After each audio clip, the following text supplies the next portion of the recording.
وأتم التسليم على من أرسله الله هاديا إلى الصراط المستقيم سيدنا محمد وعلى آله الطيبين الطاهرين وصحابته من الأنصار والمهاجرين وعنا معهم وفيهم برحمتك وجودك وكرمك يا أكرم الأكرمين. ثم أما بعد، فرب اشرح لي صدري ويسر لي أمري واحلل عقدة من لساني يفقهوا قولي. Jamaah salat subuh yang dirahmati Allah Subhanahu wa taala, yang kita muliakan, kita hormati orang tua kita bersama, Bapak Taufikul Anwar beserta jajaran pengurus, orang tua kami yang hadir, juga Ketua DMI yang barusan menyampaikan sambutannya, serta jajaran. Demikian juga yang kami muliakan teman-teman Bapak pengurus Majelis Ulama Indonesia yang hadir bersama kita pada hari ini dan yang mewakilkannya, serta Ketua DKM Masjid Kelurahan Harjamukti, Pak ya. Jamaah yang dirahmati Allah Subhanahu wa taala, alhamdulillah kita bersyukur kepada Allah Subhanahu wa taala bermuajahah di pagi hari ini. Semoga Allah Subhanahu wa taala mencurahkan rahmatnya kepada kita semua, agar kelak kita menjadi lebih baik dan mendapatkan keridhaan Allah Subhanahu wa taala. Amin. Sebelumnya pagi hari ini kita belum melanjutkan materi bahasan kita ya, karena saya sudah diwanti-wanti sama Pak Yudi. Ini jangan lama-lama. Jadi nggak usah lanjutin taklim katanya. Jadi taklimnya di skip dulu, nanti kalau mau protes sama Pak Yudi. Saya dari cuma kemarin dari nanti besok ini kita ada acara subuh gabungan ya Pak ya. Alhamdulillah. Jadi taklimnya skip, nanti perjumpaan akan datang insya Allah. Ya, karena kita kalau melanjutkan membaca kitab kita mungkin bisa lumayan lama gitu ya. Jadi saya mohon izin, saya hanya ingin mereview saja, ya, mereview pembelajaran kita yang kemarin-kemarin itu semua, yang kebetulan juga memang berkaitan dengan fenomena belakangan ini, dan perlu juga disampaikan di hadapan bapak-bapak perwakilan daripada DMI dan juga MUI sebagai refleksi kepada kita di dalam membaca fenomena dan menghadapi fenomena ini. Berkaitan dengan ayat yang tadi dibacakan oleh Ustadz kita tadi, Ustadz Fuad ya. Semoga Allah merahmati beliau. Pada ayat itu tadi kita mengetahui bahwa proyeksi para nabi dan rasul, terutama Nabi Muhammad SAW yang utama dan yang paling utama, ada beberapa hal di situ.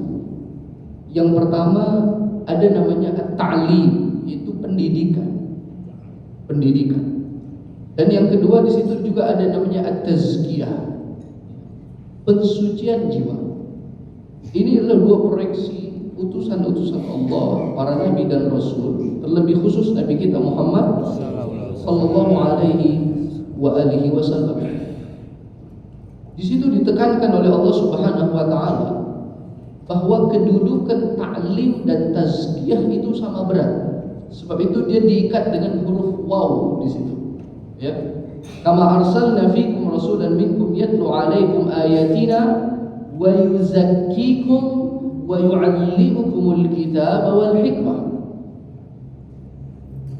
Para ulama di dalam kajian kebahasaan kita semua mengetahui bahwa waw sebagai ataf penghubung yufidu at-tasyrik fil hukum, memiliki manfaat kesetaraan dan kesamaan di dalam status hukumnya. Bahwa pentingnya ta'lim, pendidikan yang mencerdaskan intelektual dan wawasan manusia sebagai proyeksi para nabi dan rasul di dalam timbangan Allah Subhanahu wa taala sama berat dan pentingnya dengan tazkiyah, yaitu kecerdasan spiritual dan juga mental. Jamaah dirahmati Allah Subhanahu wa taala, berbeda dengan agama-agama atau pemikiran-pemikiran di luar Islam yang hanya membatasi salah satu daripada dua hal ini. Ada ajaran, sekte, kelompok, pemikir atau pikiran-pikiran di luar Islam yang hanya berfokus kepada ta'lim. Ya, ta'lim. Ta'lim itu artinya pengajaran yang mengajarkan orang untuk mencerdaskan wawasan dan juga mengolah intelektual manusia. Ada sebahagian daripada doktrin ajaran di luar Islam juga yang berfokus kepada at-tazkiyah. Tazkiyah artinya kecerdasan jiwa, kecerdasan spiritual. Satu-satunya doktrin agama yang melakukan penggabungan antara ta'lim dengan tazkiyah ini Islam. Dan di dalam kacamata keislaman, kedua hal ini adalah sama pentingnya. Tidak boleh dikurangi, ya. Tidak boleh diutamakan atau didahulukan satu daripada yang lainnya. Jamaah dirahmati Allah Subhanahu wa taala, cukup unik. Belakangan hari, fenomena hari ini, kita sebagai umat Islam dipaksa secara sadar atau tidak sadar, ya, untuk menghilangkan pendidikan spiritual dan mengutamakan pendidikan intelektual. Bahwa di dalam Islam itu tidak berarti apa-apa seseorang yang memiliki kecerdasan intelektual jika dia tidak memiliki kecerdasan spiritual. Kita mengetahui kecerdasan intelektual itu instrumen utamanya adalah kasratul qiraah, banyaknya membaca, banyaknya literasi, menganalisa dan menelaah, atau bitalaqi, dengan belajar antara guru dan murid, daripada bacaan yang dibaca, daripada penjelasan dari apa yang dibaca. Ini semua kita gembor-gembor menjadikan Islam itu maju dengan hal ini saja belakangan hari, lalu meniadakan, bahkan menolak, bahkan cenderung menyalahkan orang-orang yang membangun pengetahuan spiritual dengan metode tazkiyah atau pensucian jiwa. Pensucian jiwa tidak bisa didapatkan dengan kathratul tila, dengan banyaknya membaca, dengan banyaknya literasi, dengan banyaknya belajar. Kecerdasan spiritual, pengolahan jiwa, atau kita sebut dengan riyadhatun nafs atau tazkiyatun nafs, pensucian jiwa, ini bisa digapai dengan melakukan beberapa treatment tazkiyah yang diajarkan oleh Nabi Muhammad SAW.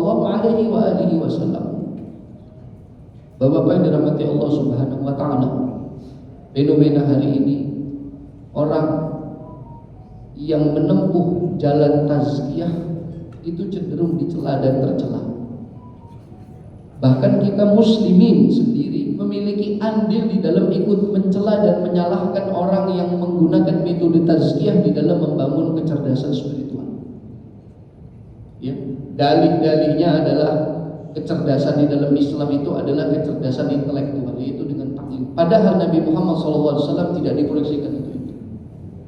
Ya, di dalam kajian kita ketahui bahwa manusia yang tingkat kecerdasan intelektualnya itu selalu diperbaharui dan bertambah, tetapi kecerdasan spiritualnya tidak bertambah dan tidak diperbaharui, dia cenderung akan merusak dirinya dan merusak orang lain. Itulah yang disebut dengan orang-orang kufar, yang mana mereka memiliki kecerdasan, pengetahuan, sehingga akalnya bisa membenarkan sesuatu yang benar, namun perilaku dan perbuatannya akan berlawanan dengan apa yang dibenarkan oleh akal. Sehingga bentuk kekufuran itu datangnya dari orang yang cerdas intelektualnya, memiliki wawasan yang luas, namun tidak memiliki kecerdasan mental yang mumpuni. Kalau kita bagi manusia itu butuh untuk selalu mengupgrade, butuh untuk selalu menjaga kestabilan. Yang paling basic itu fisik. Mohon maaf, saya mengkritik kepada diri saya dan teman-teman yang lain, kita semua sebagai pengurus masjid. Kebetulan alhamdulillah di sini ada Dewan Masjid Indonesia, perwakilan kita, dan juga Majelis Ulama Indonesia, bahwa masjid itu fokus utamanya adalah baitul ilmi, rumah ilmu yang mencerdaskan intelektual dan mencerdaskan jiwa dan mental. Bukan tupoksi utama masjid itu hanya mengurus sarapan dan juga makan siang atau cemilan atau makanan orang-orang yang pergi ke masjid itu. Apakah itu suatu yang baik? Itu sangat baik sekali sebagai sebuah nafilah, az-ziyadah, tambahan. Ini sudah terjadi pergeseran yang sangat jauh sekali, Bapak-bapak yang dirahmati Allah Subhanahu wa taala. Dan ini adalah propaganda yang diinginkan oleh orang-orang yang tidak menginginkan kebenaran tersebar. Ya. Bahwa menjaga fisik, ya, sehatul badan itu adalah tingkatan terendah manusia. Jangankan orang yang beragama, manusia saja tidak usah beragama, tingkatan terendah hanyalah orang yang fokus hanya menjaga eksistensi jasmani, badan yang fisik. Kan begitu. Pada tingkatan yang lebih tinggi adalah manusia yang menjaga sehatul akal, kesehatan akal. Dan kesehatan akal itu dijaga dan di-upgrade, demikian ditingkatkan dengan ta'allum, belajar. Kan gitu. Lalu pada level dan tingkatan yang lebih tinggi adalah menjaga dan juga meningkatkan kesehatan mental dan spiritual itu. Sehatun nafs, kecerdasan atau kesehatan jiwa. Hari ini kita berbondong-bondong terbawa, terhipnotis dengan euforia yang memang sengaja dibuat oleh orang-orang yang tidak menghendaki masjid-masjid kembali kepada hibahnya, kembali kepada fitrahnya, kembali kepada garisnya, menjadi baitul ilmi, rumah kecerdasan yang mencerdaskan akal dan juga mencerdaskan jiwa, yang itu tupoksi para nabi, para rasul, dan juga setiap penerus daripada nabi dan rasul, ulama dan orang-orang yang berada di masjid di dalam menghidupkan masjid-masjid itu. Kita cukup miris, bahkan dari masjid keluar narasi kebencian terhadap orang-orang yang mengupayakan dan mengusahakan menjaga dan membangun kecerdasan jiwa itu tadi. Bapak-bapak, mungkin sebagian di antara kita, ya, ada yang pernah pesantren dulu, ada yang pernah belajar dulu di pondok dan yang semisalnya.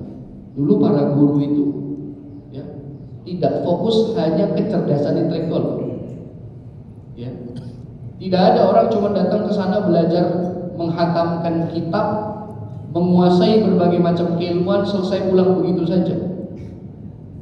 Para guru dahulu itu juga dituntut untuk mencerdaskan jiwa dan mental. Sebab itu ada treatment turunan daripada tazkiyah atau ilmu pensucian ini yang juga diterapkan dan dipaksakan kepada para pelajar. Sebab itu kenapa dahulu orang-orang itu memiliki kemampuan spiritual yang luar biasa.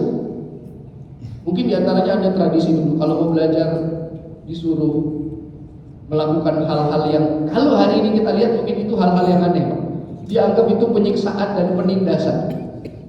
Ulama-ulama dulu, para guru-guru dan pendidik dulu, itu tidak serta-merta orang datang mau belajar lalu belajar.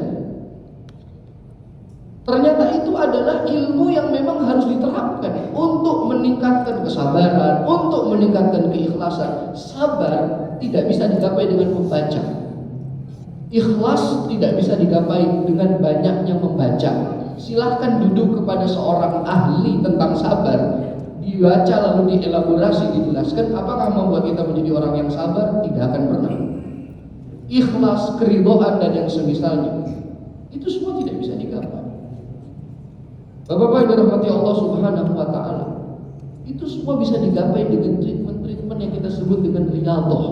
Riyadhah adalah salah satu doktrin utama di dalam tazkiyah, ilmu yang mencerdaskan jiwa. Ya. Ada orang mau belajar disuruh melakukan A, B, dan C sebelum dia belajar. Kebiasaan-kebiasaan yang mungkin hari ini kelihatannya itu kurang baik, tetapi itulah yang disebut dengan riyadhah. Jamaah yang dirahmati Allah Subhanahu wa taala. Tetapi hari ini sudah tidak ada. Terdistorsi bahwa pengetahuan Islam hanya sebagai pengetahuan yang berbasis kepada intelektual dan wawasan semata. Ini menjadi kritik sebenarnya. Ini kalau mau dibahas panjang, tetapi ini menjadi kritik. Mari kita kembalikan bahwa apa yang diinginkan oleh Nabi Muhammad SAW, apa yang diharapkan oleh Allah Subhanahu wa taala agar kita menjadi orang yang bertakwa sehingga kita bisa menjadi manifestasi rahmat Allah di dalam menjaga kestabilan alam semesta ini. Pengetahuan semata tidak cukup. Berapa banyak dunia ini dirusak oleh orang-orang yang cerdas, oleh orang-orang yang mumpuni. Mungkin tingkat kecerdasan intelektualnya bisa dikatakan 80-90%. Tetapi karena tingkat kecerdasan spiritualnya mungkin hanya 5%, 10%. Ada kesenjangan, ada gap yang begitu jauh daripada kecerdasan akal dengan kecerdasan jiwa, sehingga jiwa tidak mampu membawa kecerdasan akal tersebut, maka dipakai untuk merusak. So, itu kita tidak usah heran kalau banyak profesor, doktor, ulama atau orang yang mengemban ilmu tetapi kok merusak. Ya, karena itu kecerdasan jiwanya tidak sebanding dengan kecerdasan. Hari ini kita mau mengembalikan itu semua, dan itulah yang seharusnya kita lakukan.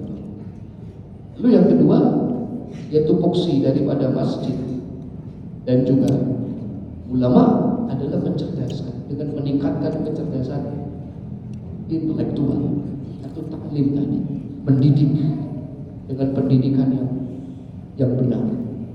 Hari ini juga saya mau mengkritik di bagian taklim atau di bagian kecerdasan intelektual ini juga terjadi penyelewengan, distorsi yang begitu luar biasa, bahwa umat Islam hari ini tidak disajikan dengan pemahaman yang benar. Apa yang dimaksud dengan pengetahuan? Bahwa pengetahuan di dalam Islam itu banyak sekali basisnya.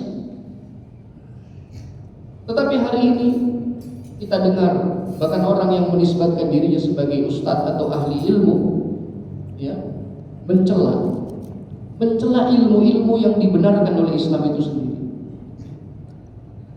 Bahwa ini sudah tidak relevan, hukum-hukum yang klasik tidak lagi relevan, ideologi-ideologi yang ada di dalam akidah-akidah yang dipelajari sudah lagi tidak relevan. Lalu tolak ukur mereka berbasis kepada data-data empiris, statistik, dan yang semisalnya. Bahkan khutbah Jumat disalahi. Tidak perlu lagi kita berbicara takwa, tidak perlu lagi kita berbicara hal-hal yang sudah tidak relevan di hari ini. Maka mari kita maju dan melihat hal-hal yang kekinian, tanpa dia mengetahui bahwa pengetahuan Islam itu pengetahuan yang kompleks, yang pernah kita bahas itu di dalam kajian epistemologi Islam. Ada yang berbasis teks, ada yang berbasis data empiris, ada yang berbasis naluri, yaitu hati atau intuisi, ada yang berbasis kepada nalar dan juga logika. Itu semua ada instrumen. Silahkan dikritik, silahkan disalahkan jika berlawanan dengan instrumennya masing-masing. Tetapi hari ini pemahaman itu tidak ada, jamaah rahmati Allah Subhanahu wa taala. Maka ini tugas kita yang kedua. Selain mengembalikan tazkiyah sebagai salah satu tujuan utama daripada dakwah Nabi Muhammad SAW untuk meningkatkan pengetahuan spiritual dan juga mental, yang kedua, mari kita kembalikan pengetahuan intelektual yang sesungguhnya yang benarkan di dalam Islam. sistem talaki itu harus ada. Alhamdulillah kita di masjid ini ya, kita ada taklim, ya, ada sistem talaki di sini. Walaupun dengan segala kekurangannya, kita masih banyak perlu belajar, tetapi setidaknya Masjid Ar-Rahmah sudah berusaha kita.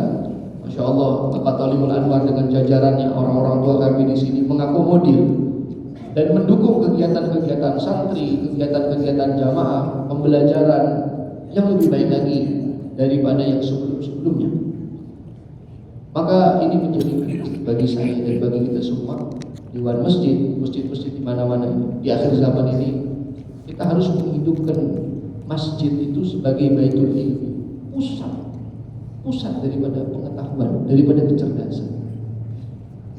Kalau hanya kita sibuk untuk bagaimana orang bisa makan, bagaimana masjid itu bisa mengadakan syiar-syiar agama yang sifatnya hanya momentum di dalam 1 tahun beberapa kali, hanya syiar untuk terlihat ramai, ketahuilah bukan itu yang diharapkan dan bukan itu tupoksi daripada masjid yang diinginkan oleh Nabi Muhammad SAW.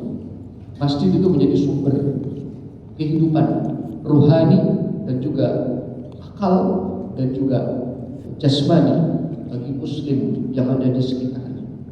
Yang dirahmati Allah Subhanahu wa taala, saya tidak akan berpanjang lebar karena kalau saya baca nanti jadi kemana-mana. Sebenarnya saya kalau mau dibaca ini banyak sekali ya, berkaitan dengan 2 hal tadi itu. Tetapi pada intinya telah tersampaikan ya, apa yang perlu kita sampaikan daripada review terhadap pembahasan dan pembelajaran kita semua. Semoga ini menjadi stimulus, menjadi suntikan bagi kita semua ya, karena masjid itu sebenarnya lebih dari universitas. Masjid itu lebih dari tempat hiburan. Masjid itu lebih dari segala-galanya bagi umat muslim. Di situ ada baitul mal untuk saling menolong dan membantu.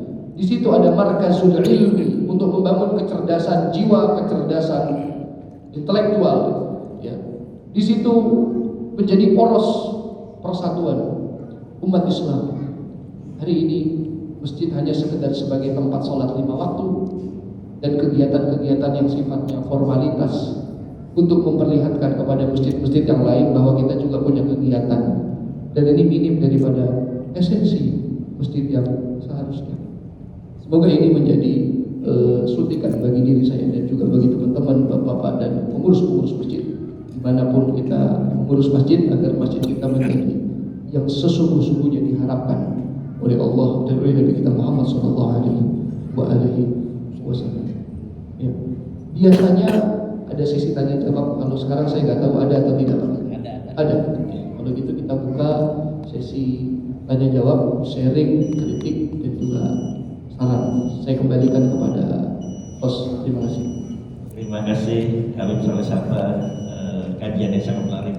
Jadi intinya nih, kalau bisa masjid-masjid harus punya dakwahnya di tempat ini tugasnya DMI MUI ini ya. Jadi di absen ya. Karena ada juga masjid, karena berkata Habib, fungsinya sebagai sholat doang, tidak ada sharing-sharing ilmu, kajian ilmu. Terima kasih Habib. Untuk itu kepada para jemaah kita kasih 3 sesi untuk menanyakan kepada Habib Saleh Sapa ini.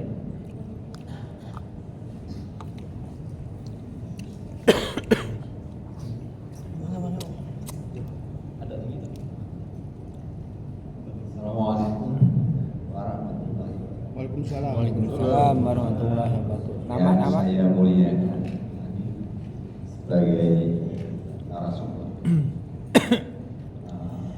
Saya perkenalkan, nama saya Ridwan Edi. Saya pengurus BKM. Alhamdulillah namanya sama. Ar-Rahmah Masjid Ar-Rahmah juga di Komplek Bevan, tetangga saya Al-Amin. Dan di tempat kami ini ya, Ar-Rahmah itu adalah masjid yang mempunyai ikon, yaitu Masjid Pendidikan. Sehingga kami sangat tertarik sekali Ustadz kami menjelaskan sedikit tetapi bermakna sekali. Dan alhamdulillah jadi visi kami yang semangat mempersemangat untuk program-program kami nanti ke depan berkaitan dengan pendidikan kita sama-sama. Ada sesuatu yang tadi saya tergelitik dengan Pak Ustadz, bahwasannya apabila lihat tren sekarang ini, korelasi antara pendidikan itu lebih cenderung kepada pendidikan yang hanya laku berkaitan dengan hal-hal ekonomi, yang dimana bagaimana untuk mempertahankan hidup, mencari rezeki, dan pendidikan pada umumnya mempertahankan bagaimana hal itu terjadi, sehingga tidak nampak dari korelasi yang berhubungan dengan spiritual di sini. Ketimpangan ini memang harus ada balancing, dan saya sangat sependapat tadi balancing ini terjadi yaitu di masjid. Oleh karena itu kami ingin bertanya atau barangkali lebih panjang sedikit, peranan masjid apabila dikorelasikan dengan berkaitan dengan spiritual, itu implementasinya seperti apa yang lebih lengkapnya seperti itu. Karena saya sangat setuju sekali, masjid itu bukan saja untuk beribadah, bukan saja sholat fardu, bukan saja untuk menaikkan zakat juga, tapi yang paling esensi yaitu bagaimana untuk bisa memberikan knowledge dan perilaku untuk bisa menghadapi perkembangan ke depan. Dan itu tidak mudah Pak Ustaz, saya yakin. Dan itu merupakan suatu penetrasi yang harus lambat dan proses. Tetapi dengan pengalaman Pak Ustaz di sini, kami minta pencerahan kira-kiranya ada keyword-keyword yang seharusnya bisa kita lakukan untuk percepatan pencapaian seperti ini. Demikian Pak Ustaz. Sekali lagi terima kasih atas pencerahannya. Wabillahi taufiq wal hidayah. Assalamualaikum warahmatullahi wabarakatuh. Terima kasih Bapak pertanyaannya. Inti pertanyaannya berkaitan dengan bagaimana mengimplementasikan pendidikan yang berbasis kepada tazkiyah, membangun kecerdasan jiwa. Yang pertama, narasi yang perlu kita sampaikan dulu sehingga terbangun di dalam kepala kita semua adalah tashdih al-mafahim. Kita membenarkan dulu pemahaman atau opini yang selama ini mungkin masih belum tepat, bahwa pendidikan Islam itu bukan hanya pendidikan yang berbasis kepada kecerdasan intelektual itu dulu. Karena nanti kalau kita mau masuk dalam mengimplementasikan pendidikan yang kita sebut dengan bahasa yang mudah akhlak kan gitu. Kalau itu sudah dibatasi bahwa itu sebagai di luar daripada pendidikan, itu kan sudah salah itu. Maka nanti akan terkucilkan dia, gitu kan? Bahwa tadi kenapa ayat tadi dibacakan itu supaya membangun kesadaran. Kan tadi saya sudah jelaskan, ternyata timbangannya di dalam Al-Quran sama loh, antara kecerdasan intelektual dengan kecerdasan spiritual. Pentingnya sama, tidak ada bedanya. Bahkan bisa jadi dia lebih penting di dalam beberapa sisi daripada kecerdasan intelektual. Poin yang pertama adalah kita membenarkan dulu pemahaman, konstruk berpikirnya jangan-jangan selama ini masih salah, gitu kan? Setelah itu sudah benar pemahamannya bahwa ternyata Islam memiliki dua sistem pendidikan. Ada pendidikan yang berbasis kepada kecerdasan intelektual dan wawasan, ada kecerdasan mental dan juga spiritual. Dan itu timbangannya sama berat dan sama penting. Itu yang pertama. Kesadaran itu yang sudah hilang hari ini. Iya kan? Kesadaran akan pentingnya dua hal tadi itu sudah hilang. Ya. Mana buktinya sudah hilang? Ya tadi fenomena hari ini kita melihat misalnya, kalau ada guru marah sama murid, memberikan hukuman, ada punishment yang dikenakan kepada seorang murid atau pelajar di bidang apapun itu, sekarang sudah menjadi sebuah aib dan kesalahan, dan itu bisa digugat malahan gurunya. Itu kan sudah menunjukkan berarti ini pendidikan spiritual, mental dan moral itu sudah tidak dianggap sebagai pendidikan, bahkan itu dicela hari ini kan kira-kira.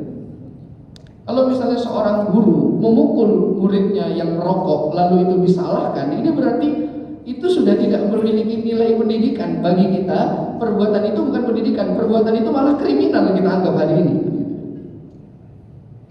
Bagaimana dengan zaman dulu itu para ulama, bapak-bapak? Mungkin sebagian bapak tahu.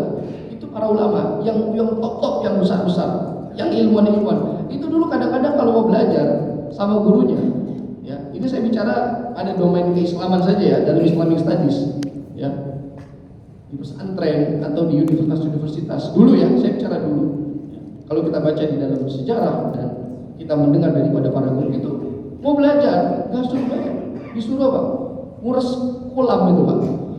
Kalau kira-kira disuruh nguras kolam itu. Saya udah 3 tahun ini Ustadz mau belajar. Yang lain teman-teman saya sudah baca Sahih Bukhari, sudah baca ini, sudah belajar ini. Saya belum. Saya masih sampai sekarang disuruh nguras kolam itu, ngurus kolam pak. Ada yang cuma disuruh sikat toilet. Bayangin kalau itu ada di zaman ini, kira-kira gurunya udah di penjara berapa tahun gitu kan? Dan sudah dihina satu negeri mungkin itu.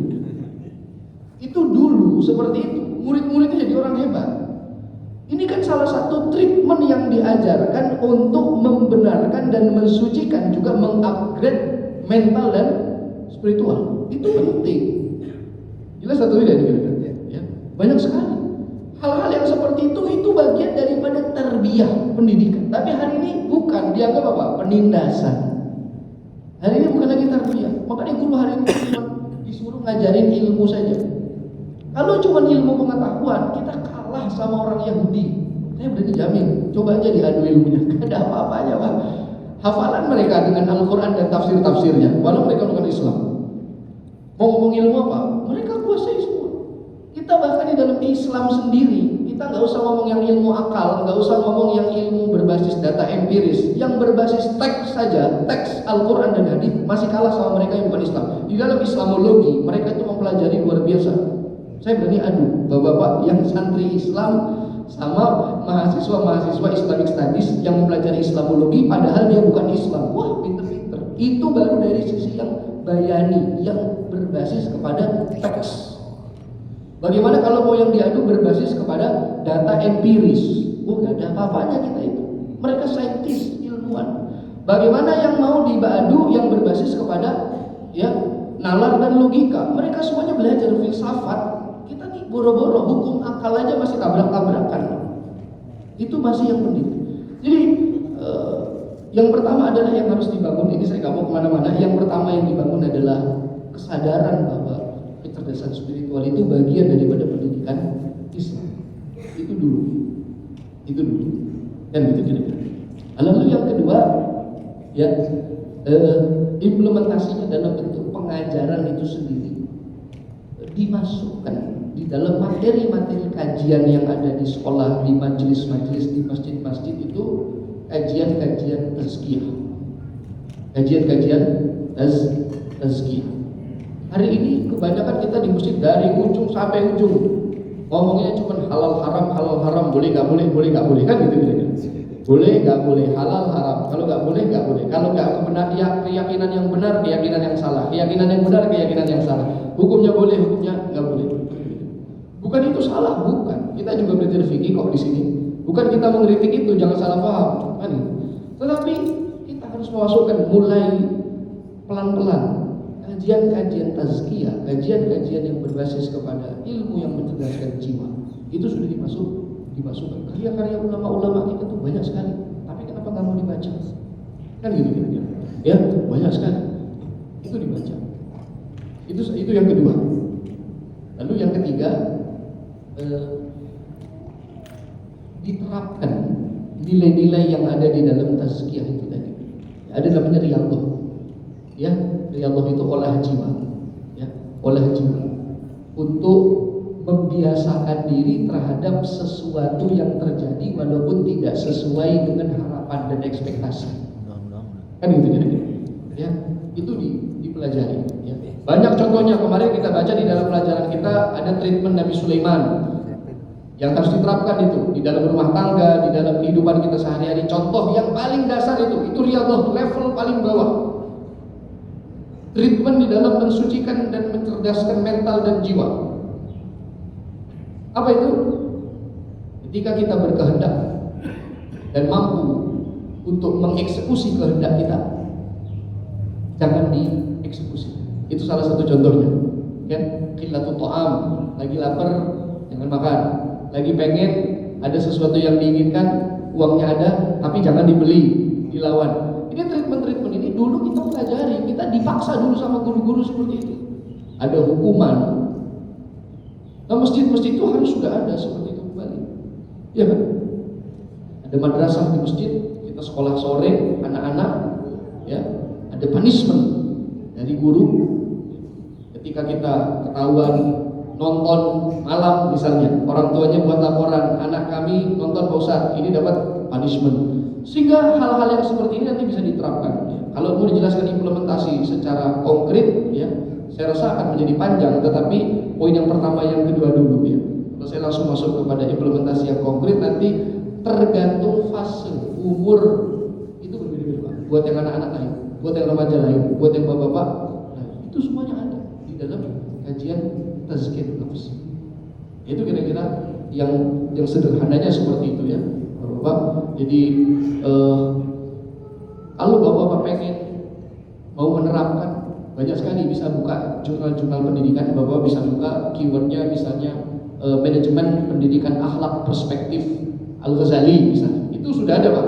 Itu diterapkan di sekolah bisa, diterapkan di masjid bisa, di madrasah-madrasah bisa. Itu keywordnya, nanti bisa dibaca sendirilah. Kalau saya presentasikan kan jadi panjang gitu ya.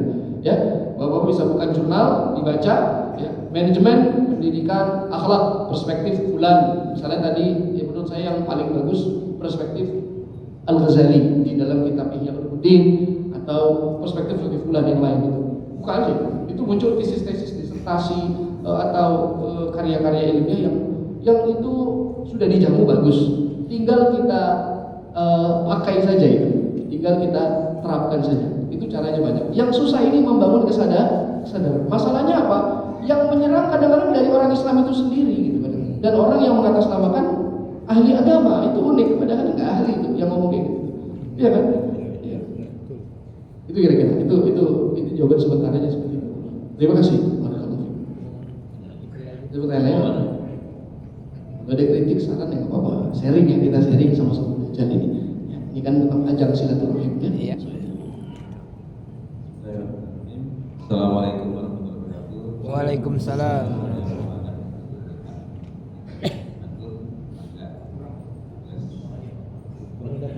Kurang dekat. Tes. Nah. 1, 2, 3. Baik, Habib. Tadi malam saya diskusi dengan tentang sebuah video, kalau nggak salah Kiai Sadrul siapa nih, dan menyalahkan gitu ya. Kita selama ini sibuk mendalami Musab, ayat-ayat Rupiah, tapi kita tidak ke ayat-ayat Korea. Nah, seperti ini terjawab dengan uraian Habib ini, antara kecerdasan intelektual dan tazkiyah kecerdasan spiritual. Nah, hanya memang kadang-kadang pemahaman ini tersebar di media sosial. Bagaimana kita caranya mengerem ini? Karena yang menyebarkan juga ya orang-orang levelnya ustaz, kiai dan sebagainya. Demikian. Assalamualaikum warahmatullahi wabarakatuh. Waalaikumsalam warahmatullahi Ini kalau ini pertanyaannya bukan saya yang jawab ini ya. Karena ini pertanyaannya berkaitan dengan bagaimana kita mengerem ini kan gitu. Masalahnya ini kan sosial media ini nggak bisa dibendung ya Pak ya. Ya tadi caranya ya kalau kita menerapkan tadi itu, kalau anak-anak kita tidak boleh pakai handphone kecuali untuk ini, jangan dibuka kecuali untuk buka yang ini. Kalau misalnya jam bukanya jam sekian lebih dari ini dapat hukuman, lalu dibiasakan. Itu kan bagian daripada menghindari asupan-asupan informasi yang masih belum matang, sehingga